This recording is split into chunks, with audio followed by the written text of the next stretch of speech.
created by MindSticks Foundation Trust. Welcome, students, to today's Explainer. Today, we are going to master one of the absolute foundations of geometry. We have a great plan ahead. First, proving the Pythagoras Theorem. Second, the converse theorem. Third, the theorem of geometric mean. Fourth, solving right triangle problems. And finally, a practice set breakdown. Let's get right into it. Section 1. Proving Pythagoras' Theorem, the foundation of right triangles. Now, you have probably heard this 100 times, but it is so important. The Pythagoras theorem states that in a right-angled triangle, the square of the hypotenuse is equal to the sum of the squares of the remaining two sides. So, the longest side, the one right across from the 90-degree angle, if you square it, it's perfectly equal to the squares of the other two legs added together. But knowing the rule isn't enough for us. We need to actually prove why it works. Here's where the magic happens, using something you already know, similarity. Take a look at triangle ABC. Angle ABC is our 90-degree angle.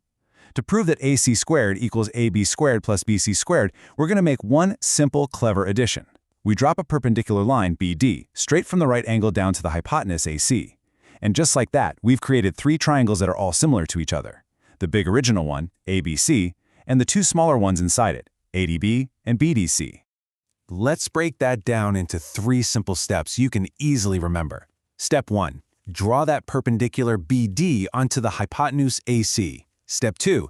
Use the properties of right-angled triangles to prove those three triangles are actually similar. Remember, because they're similar, their sides are perfectly proportional.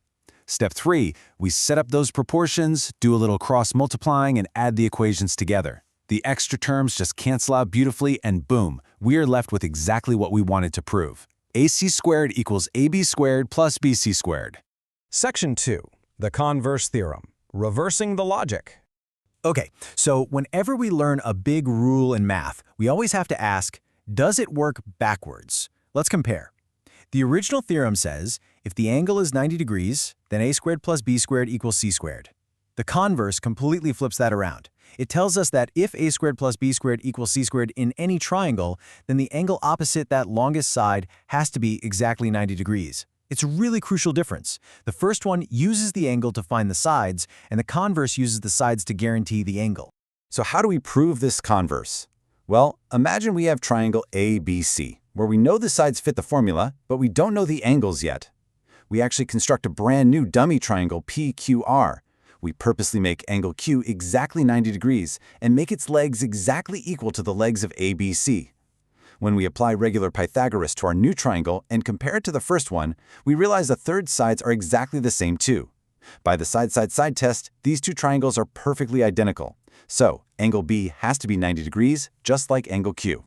Section 3. Theorem of geometric mean, a crucial property.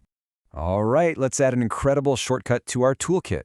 Think of this as your mental checklist. We've got similarity, Pythagoras, the converse, and now the geometric mean. The formula is QS squared equals PS times SR. What does that mean? Well, when you drop that altitude from the right angle to the hypotenuse, the length of that altitude squared is exactly equal to the product of the two pieces of the hypotenuse it just cut. It is a fantastic time saver for your exams. Section 4. Solving right triangle problems, applying the theory. Now, math is really all about applying what you know, right?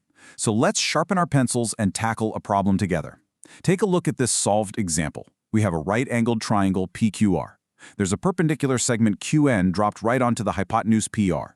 We're given two pieces of information.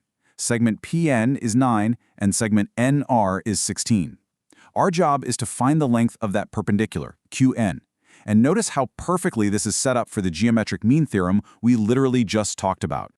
Let's solve it step by step. Step 1. We see QN is perpendicular to the hypotenuse. Step 2. We instantly apply our new rule. NQ squared equals PN times NR. Step 3. We plug in our numbers. 9 times 16 gives us 144. Take the square root of both sides and we get NQ equals 12. Such a clean, beautiful solution, isn't it? Okay, let's step it up a bit with a multi-step challenge. In this example, we need to find three missing variables, x, y, and z. We only know the lengths of the two pieces of the hypotenuse, which are 10 and 8. Since we can't find everything at once, we're going to have to chain our formulas together. Solving one piece will give us the key to unlock the next.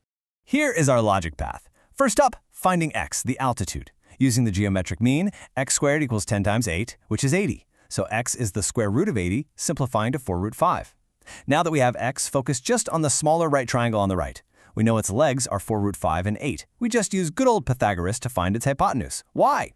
Finally, we do the exact same thing for the other small triangle to find z. See? We simply combine the geometric mean with Pythagoras, and the whole puzzle just falls right into place. Section 5. Practice set breakdown. Test your knowledge. We're in the home stretch now. I want to make sure you're totally ready for your homework in practice set 2.1.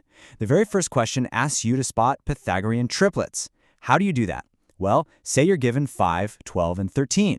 Just take the biggest number, 13, and square it. That's 169. Then square the other two and add them. 5 squared is 25, 12 squared is 144.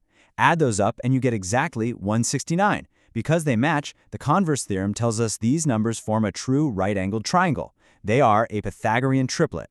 Moving down the practice set, look at question 10. This is a brilliant real-world problem. It's about a ladder in a street between two parallel buildings. If you lean the ladder one way, it hits a certain height. Lean it the other way, it hits a different height. To find the street's width, you just turn the real world into geometry. The buildings are the vertical legs of two triangles. The ladder is the hypotenuse, and its length never changes. You'll just use Pythagoras twice to find the bases of those triangles. Add them together, and you have the width of the street. All right, students, now it is your turn to put this into practice. Take a look at these number sets. 3, 5, 4. 4, 9, 12. 5, 12, 13. 24, 70, 74. Grab your pen and paper right now. I challenge you to mathematically prove which of these are true Pythagorean triplets before your next class.